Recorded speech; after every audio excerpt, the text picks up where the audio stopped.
Tout au début, le 5 septembre 2021, lorsque le CNRD a pris ses responsabilités pour arrêter le cours du mandat usurpé de M. Alpha Condé, immédiatement, les intérêts qui étaient au pouvoir se sont opposés de manière directe au nouveau processus de dévolution du pouvoir, pour leur maintien, pour empêcher que les réformes essentielles dont le peuple guinéen avait besoin puissent se faire. Et ces réformes étaient de quel ordre? Il faut assurer la cohésion nationale, parce que à la veille du 5 septembre 2021, la société était proche de l'éclatement. Et je dois rappeler à beaucoup de gens qui ne le savaient pas que pendant plus d'1 an, le dernier gouvernement de M. Alpha Condé avait fermé les frontières entre la Guinée et la Sierra Leone, la Guinée-Bissau et le Sénégal. Pendant 1 an, disons que les populations n'avaient pas la possibilité de traverser la frontière. Le trafic économique était complètement gelé. D'où, disons, des conséquences fâcheuses, notamment pour la population, des paysans, des commerçants. Donc, c'était une situation explosive. Bonsoir à toutes et à tous et bienvenue sur la NCI. Ce soir, nous recevons un invité exceptionnel, le Premier ministre de la Guinée, qui nous accorde une interview exclusive ce soir. Il est à Abidjan pour le CEO Forum, mais il est aussi surtout au cœur d'un moment important pour son pays, une transition qui s'étire, un référendum attendu, des élections annoncées. Ce soir, M. Bahouri répond à nos questions. Bonsoir, Monsieur le Premier ministre. Bonsoir. Merci d'avoir accepté notre invitation. Le plaisir est partagé. Au-delà du forum, quel est le message que vous êtes venu porter ici à Abidjan? Est-ce un message d'espoir, une ouverture, une promesse peut-être? Bien entendu, vous avez trouvé les mots justes. Un message d'espoir, d'ouverture, de rassurance pour permettre surtout à nos compatriotes et à nos voisins et frères de la Côte d'Ivoire de savoir que la Guinée est en train d'évoluer dans une voie d'apaisement, de réforme et surtout de retour à l'ordre constitutionnel de la manière la plus consensuelle et apaisée possible. Pourquoi est-ce qu'il a pris autant de temps, ce retour? Bon, vous savez que nous avons été pendant très longtemps impactés par des crises récurrentes qui ont fait que la Guinée a accumulé des retards et des retards, sans compter les tragédies qui se sont accumulées également. Et d'où la nécessité pour la transition qui est en train de se dérouler, de faire les choses en tirant les leçons du passé. Et c'est le principal message que le général Mamadi Doumbouya, avec le CNRD, avait indiqué dès le début. Nous ne voulons plus aller dans une transition qui consisterait à repousser la prochaine crise en avant. Nous voulons aller dans une dynamique de refondation, de rassemblement pour définitivement, dans une durée assez longue, assurer la stabilité du pays, renforcer les institutions démocratiques et réconcilier les populations. Et c'est ça qui a fait que nous avons déroulé ce programme avec détermination et nous sommes en train de constituer les leviers permettant d'organiser des élections largement inclusive, mais également avec des instruments qui permettraient d'avoir une réelle transparence, notamment en ce qui concerne le fichier électoral et tous les autres aspects liés à assurer, disons, une crédibilité du processus que nous entendons mener. Vous avez donc annoncé ici à Abidjan les élections législatives, présidentielles et aussi le référendum constitutionnel qui se tiendront donc en 2025. Est-ce que les Guinéens peuvent vraiment y croire? Mais les Guinéens y croient. Vous savez déjà, lorsque vous, à l'intérieur du pays, et même ici, les Guinéens s'apprêtent à aller s'enrôler pour la constitution du fichier électoral. Le gouvernement est mobilisé actuellement sur l'ensemble du territoire national pour une large sensibilisation des compatriotes que le processus en cours, au-delà de la constitution du fichier électoral proprement dit, ça va au-delà parce que ça nous permettra d'avoir la possibilité, à travers la mise en place d'un fichier d'état civil, avec pour chaque citoyen un numéro d'identification personnelle, de se doter des leviers et des instruments assurant de manière beaucoup plus certaine une meilleure gouvernance du pays, un ciblage de nos politiques publiques avec beaucoup plus d'efficacité et ça va restaurer la confiance, ça va restaurer, disons, le sentiment pour les Guinéens que pour cette fois-ci, l'État est bien là et l'État est tourné vers eux pour leur assurer ce qu'un État moderne doit faire pour sa population. Avec tous ces défis que vous avez énumérés, notamment avec tout ce qui concerne le fichier électoral, est-ce que vous pouvez garantir ici ce soir que ces 3 scrutins auront bien lieu cette année ? Avec l'aide de Dieu, ces 3 scrutins, le référendum constitutionnel le 21 septembre, les élections présidentielles et législatives à la fin de cette année, avec l'aide de Dieu, tout se passera dans un environnement de sérénité et d'apaisement. On va parler de liberté en Guinée. Il y a eu donc un récent classement de Reporters sans frontières. La Guinée est aujourd'hui classée 103e sur 180 pays. Elle perd donc 25 places, c'est historique. Qu'est-ce qui explique ce recul ? Bon, vous savez, la question de la liberté, elle est assez complexe. C'est pas la normalité qui fait que on peut dire qu'on est dans un environnement de liberté et de démocratie. Nous sommes en train de vivre une période historique majeure qui nécessite des changements structurels, tant au point de vue des mécanismes de gouvernance qu'au niveau même de l'idée et de la pensée des citoyens. Et donc, c'est une transition au point de vue sociologique, d'une grande importance. Il y a bien entendu le principe du changement, fait qu'il y a des résistances, il y a des esprits qui sont tenants du maintien du statu quo. Et cela, c'est tout à fait logique et humain. Et c'est cela, dans ce combat, qui fait qu'il y a des frictions. Mais je pense que ces frictions vont progressivement s'atténuer. Et je peux vous dire qu'à l'heure actuelle, la population guinéenne, la société guinéenne, est apaisée et reconnaît les grands efforts qui sont faits pour les dynamiques de réconciliation, la consolidation de la cohésion nationale. Et donc, bien entendu, il y avait eu des secousses telluriques d'une forte intensité, mais au fil du temps, ça s'estompe et nous sommes en train de constater simplement, disons, des répliques de faible intensité. Et c'est comme ça que les choses iront jusqu'à permettre l'émergence d'une société démocratique avec des institutions solides, avec un peuple qui se reconnaît à travers ces institutions et avec un État qui sera en mesure d'assumer ses missions régaliennes de protection des citoyens et bien entendu de permettre un décollage économique certain et une redistribution relativement juste et équitable.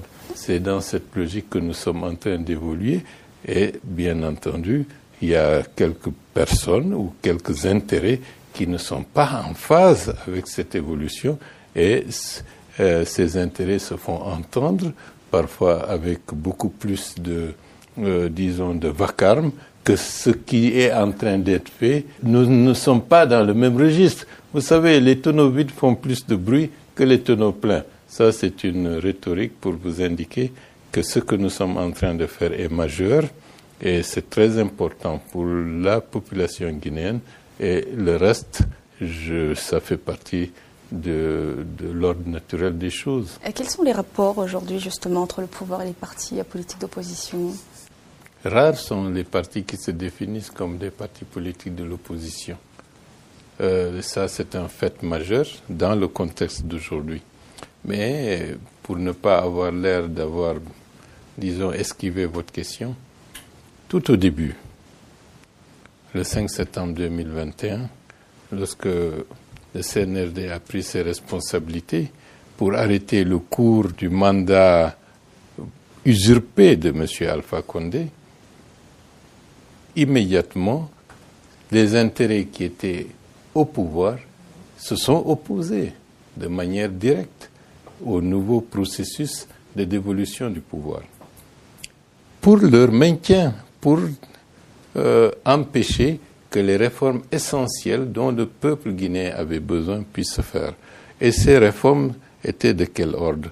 Il faut assurer la cohésion nationale. Parce que à la veille du 5 septembre 2021, la société était proche de l'éclatement. Et je dois rappeler à beaucoup de gens qui ne le savaient pas que pendant plus d'1 an, le dernier gouvernement de M. Alpha Condé avait fermé les frontières entre la Guinée et la Sierra Leone, la Guinée-Bissau et le Sénégal. Pendant 1 an, disons que les populations n'avaient pas la possibilité de traverser la frontière. Le trafic économique était complètement gelé. D'où, disons, des conséquences fâcheuses, notamment pour la population, des paysans, des commerçants. Donc, c'était une situation explosive. L'arrivée du CNRD a remis les choses à plat et des décisions majeures ont été engagées à travers, dès la fin de l'année de 2021, le général Doumbouya avait indiqué la nécessité d'engager, disons, les assises nationales pour permettre à la société guinéenne de se regarder en face, de revoir son passé et de se poser la question de ce qu'il faut faire pour avoir la réconciliation et le pardon.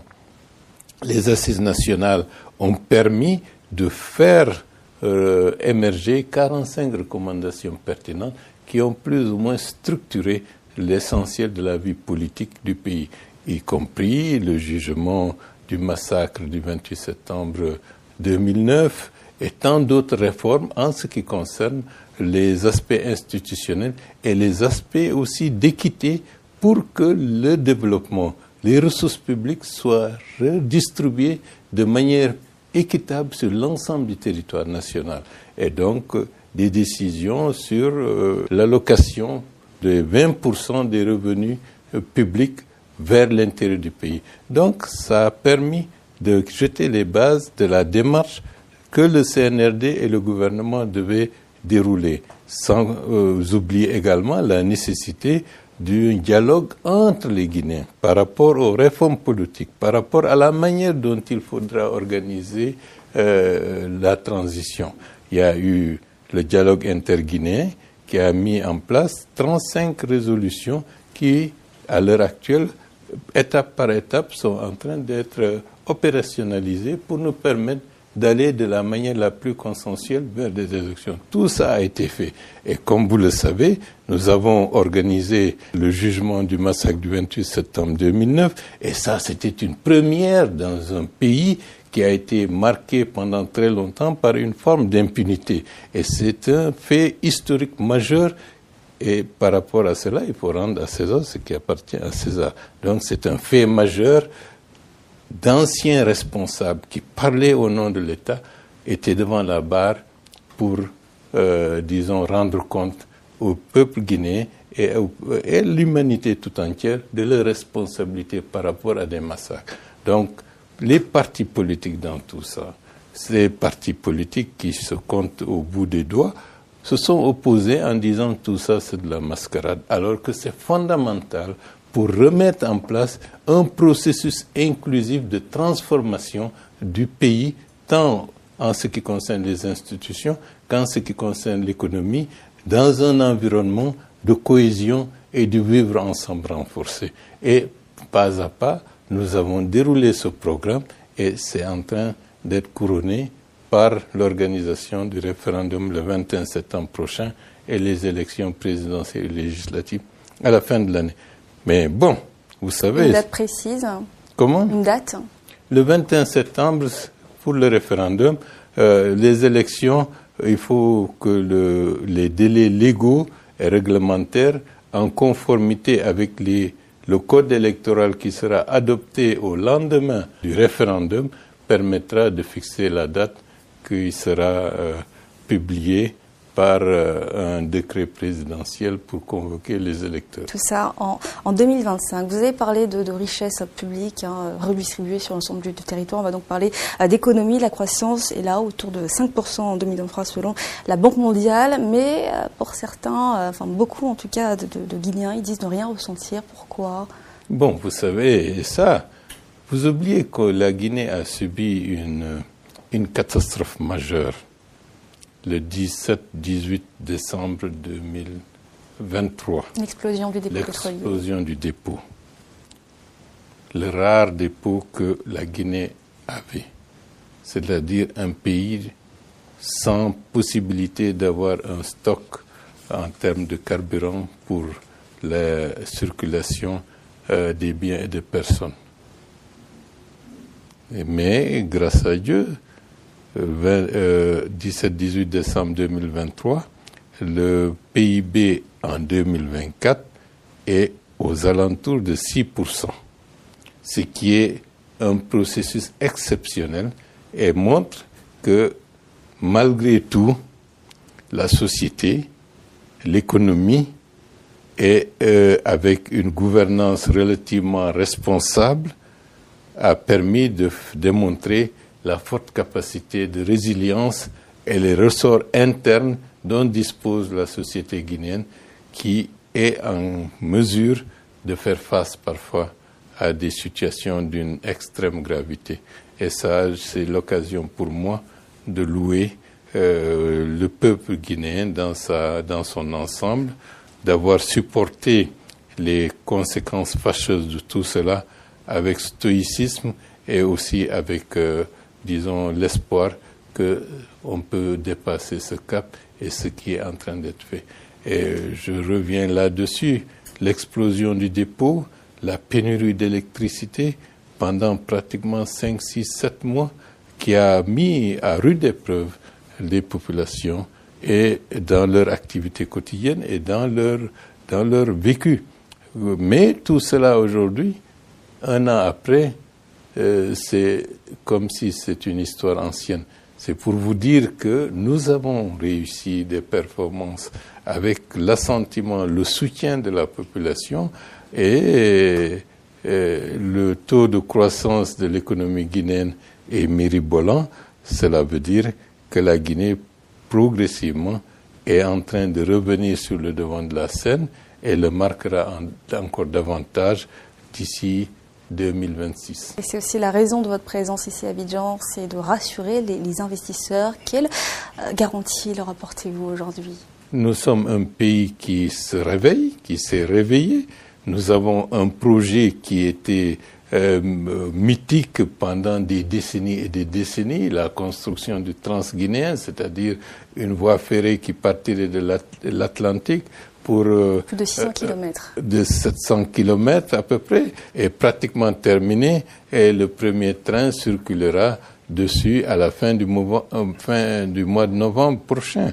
Et l'exploitation minière du fer, du Simandou, permettra, disons, de concrétiser un rêve que des générations et des générations de Guinéens avaient toujours, disons, caressé dans leur esprit. C'est devenu une réalité. Et au-delà de cette réalisation économique, c'est une transformation majeure de l'environnement. 700 km d'une voie ferrée qui sera à multi-usage, c'est-à-dire le transport minéralier, le transport des personnes et le transport des marchandises. D'où la nécessité, naturellement, l'éclosion d'un espace économique nouveau, avec des villes qui vont émerger, avec des besoins nouveaux. Donc un autre écosystème qui n'était pas là va renaître pour remettre au travail nos compatriotes guinéens et puis avoir la possibilité d'opportunités économiques qui feraient que les hommes et les femmes qui veulent investir, qui veulent, disons, se reconstruire dans une perspective en tenant compte, disons, de cette nouvelle réalité de la Guinée, sont les bienvenus. Effectivement, le projet Simandou est présenté aujourd'hui comme une vraie chance pour la Guinée. Où en est-on aujourd'hui dans l'exécution du projet? Et puis, qu'est-ce que cela va changer, autant le Transguinéen que le projet Simandou, pour les Guinéens? Non, les Guinéens pourront avoir déjà un autre environnement économique, un autre espace territorial qui va être profondément bouleversé et de nouvelles opportunités de traverser le pays par le train, de pouvoir investir à l'intérieur du pays et de pouvoir également, à travers les revenus que l'État pourra tirer de l'exploitation minière une meilleure redistribution à un niveau plus élevé.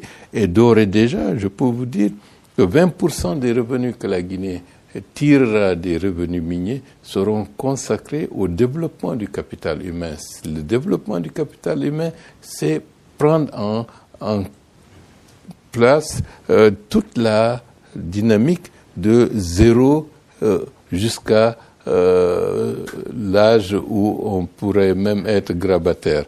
Donc la question du développement humain, c'est la question de l'enfance, c'est la question de la scolarité, c'est la question des opportunités nouvelles en termes de formation, c'est la question de la santé, parce qu'il faut prendre en compte cette dimension qui est extrêmement importante pour permettre au facteur travail d'être mieux loti pour être en mesure de faire en sorte que sur le plan économique, que nous soyons en mesure d'être, j'allais dire, employables, d'être productifs et d'être très bien formés. Qu'en est-il du contenu local et quels emplois réels ? Le contenu local n'est qu'un aspect de l'exploitation de la nécessité de sortir de l'économie de rente, comme par le passé, vers une économie diversifiée. Et le contenu local, ce n'est pas simplement que les chauffeurs, les ouvriers soient des Guinéens, c'est aussi, au point de vue du capital, que les Guinéens soient associés, soient partenaires dans des joint ventures qui permettront aux compétences locales, aux entrepreneurs nationaux, progressivement, en face d'entrepreneurs venant de l'étranger qui ont un niveau de know-how plus élevé, que nos entrepreneurs puissent apprendre, puissent se former et monter en échelle pour que demain, que nous puissions faire émerger dans des secteurs les plus variés possibles des champions nationaux. Et quels emplois réels pour les jeunes concrètement ? Quelles sont les opportunités d'emploi que cela va créer ? Non, ça crée déjà des emplois. Déjà, je peux vous dire, il y a près de 60 000 personnes qui travaillent autour de l'exploitation et des travaux, les chantiers du Simandou. Et ça, c'est extrêmement important. Et au-delà de ces emplois directs, il y aura d'autres emplois indirects. Parce que la présence d'une activité économique d'une forte intensité de main-d'œuvre avec, disons, de plus en plus une forte intensité de capital amènera nécessairement beaucoup de catégories de personnes ayant des degrés divers disons, en termes de connaissances et de savoir-faire sur le terrain.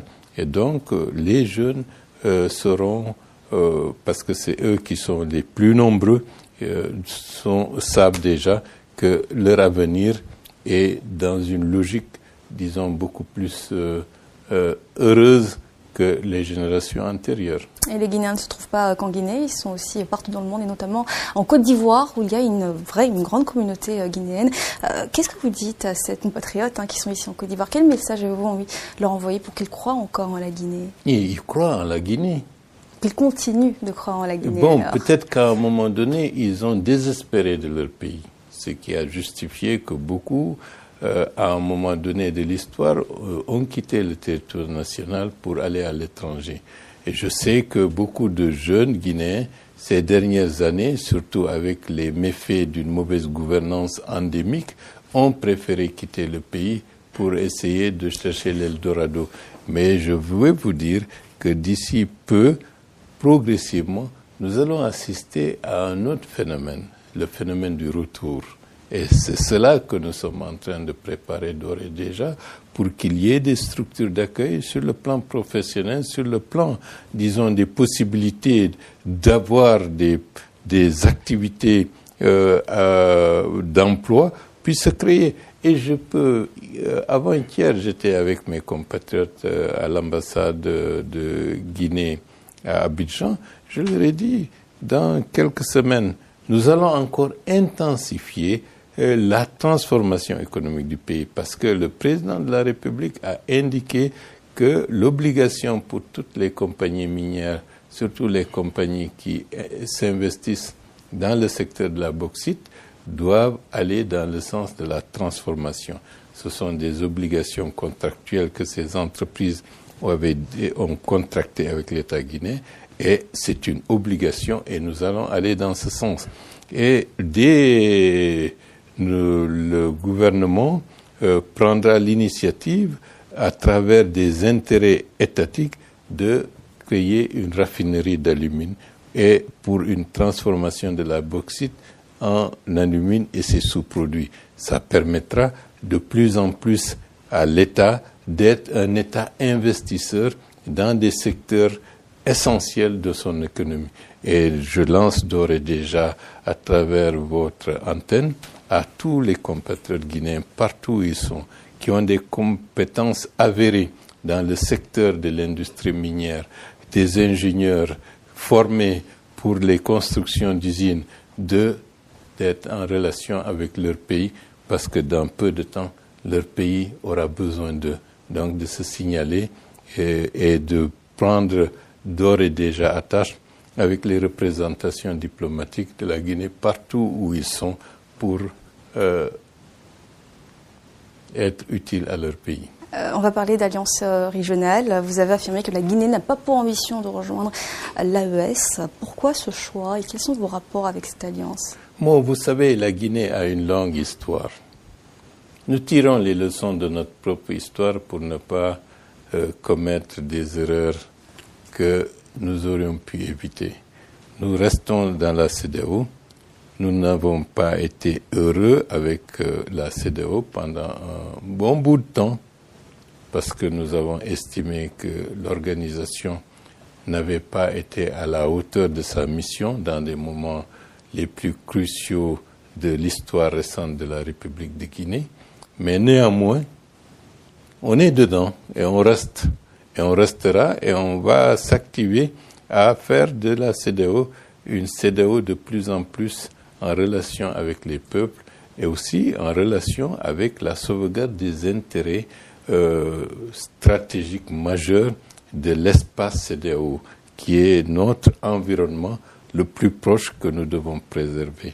Et il faudrait que cet environnement soit un environnement porteur de croissance et de transformation économique pour donner aux populations, disons, la chance de pouvoir réussir, construire leur vie, améliorer leur cadre de vie, avoir des revenus, mettre la pauvreté et la misère comme étant un passé révolu. Tout cela, nous devons travailler pour que la CEDEAO réponde à ces exigences.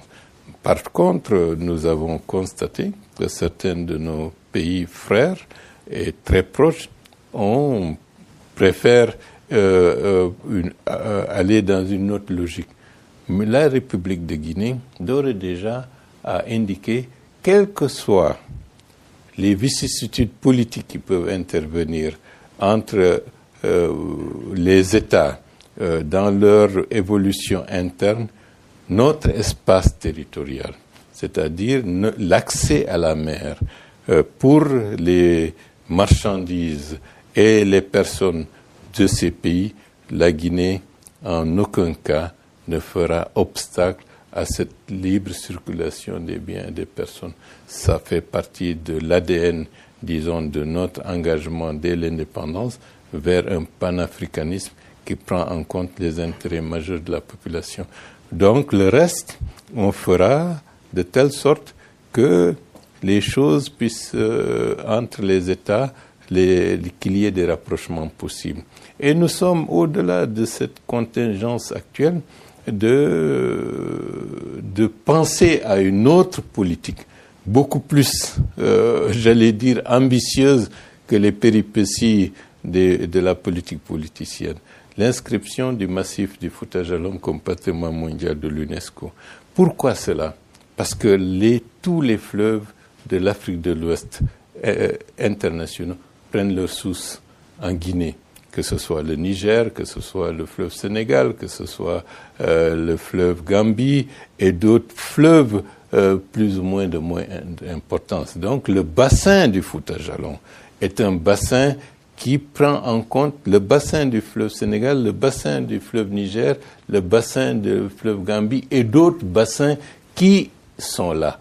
D'où le fait qu'à travers ce projet majeur, 15 États, aussi bien le Tchad et le Cameroun, sont partie prenante de ce processus qui permettrait de faire émerger une véritable diplomatie de l'eau, parce que nos crises au Sahel, fondamentalement, c'est l'avant-goût d'une crise de l'eau, avec la désertification, à travers le changement climatique, d'où nous allons trouver des liens politiques qui feraient que malgré tout, l'espace retrouvera son unité et pourra évoluer avec beaucoup plus d'harmonie, et lorsque, avec le temps, toutes les douleurs et les frustrations vont s'estomper pour laisser place à la coopération et à l'intérêt commun. Et je suis de ce point de vue persuadé que ce sera le cas, et c'est le fait que le président de la République de Guinée, Jean-Mamadi Doumbouya, très tôt a eu cette position qui marque une sagesse et une vision positive de l'évolution de nos États. Guinée, Gabon, peut-on parler d'un même destin? Oui, c'est possible. En tout cas, le Gabon a couronné son processus de transition avec succès à travers l'élection du président de la République du Gabon. Et la Guinée a été représentée à l'investiture du nouveau chef de l'État par le président de la République. Sera-t-il candidat en 2025, le président Doumbouya? Laissons-lui le choix de le dire lui-même. Et vous, sous la bannière UDRG? Non, de toutes les façons, ce qui est clair, si le président de la République est candidat, le Premier ministre et son parti accompagnera le président de la République dans ce choix majeur qui consiste à assurer la stabilité du processus qui est déjà engagé avec toutes les réformes, mais c'est également un processus qui sera vertueux, d'où la nécessité de faire en sorte qu'au-delà des intérêts personnels, que les forces positives, les hommes et les femmes de progrès désireux de voir la Guinée émerger, se donnent la main pour assurer le maintien de la stabilité, la continuité du processus de réforme engagé, la consolidation de la réconciliation nationale, la restauration de manière pleine et entière des droits des citoyens et des libertés démocratiques. Et je pense qu'avec le Jean Doumbouya, la Guinée pourra avancer avec plus de sérénité et d'assurance sur ce chemin. Pourquoi pensez-vous qu'il vous a choisi pour diriger le gouvernement? Il est le mieux placé pour répondre à cette question. Une dernière question, on arrive au terme de notre entretien. Quel pays souhaitez-vous laisser à la jeunesse guinéenne? Quel est votre rêve pour ce pays? Ce que nous rêvons, c'est de faire dans les années à venir de la Guinée ce qu'elle aurait dû être dès le début. La locomotive économique de l'Afrique de l'Ouest pour contribuer à la stabilisation de la région, à combattre la pauvreté endémique qui affecte nos populations. Je suis heureux de constater que la Côte d'Ivoire, dans des moments de difficulté, la Côte d'Ivoire a été une soupape de sécurité, d'havre, de stabilité, et de paix et d'espérance pour beaucoup de populations de l'Afrique de l'Ouest. Et hier, j'ai entendu le président Ouattara dire sur les 30 millions de personnes qui peuplent la Côte d'Ivoire aujourd'hui, 10 millions viennent, disons, de l'Afrique de l'Ouest. C'est heureux. Et il nous faut des pôles de développement de plus en plus nombreux. C'est ça qui fera émerger de manière beaucoup plus large la richesse et le progrès. La Guinée entend rejoindre la Côte d'Ivoire sur ce chemin vertueux de progrès économique, de stabilité politique et d'une réconciliation nationale effective à l'intérieur du pays pour que tout cela évolue dans le sens des intérêts fondamentaux des citoyens. Et les différents pôles de développement dans la région fera que consolider la richesse collective pour une plus large partie de la population ouest-africaine.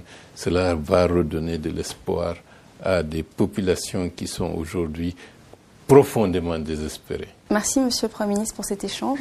C'est moi qui vous remercie. Et merci à vous, chers téléspectateurs, d'avoir suivi cette émission. Et bonne soirée sur la nouvelle chaîne.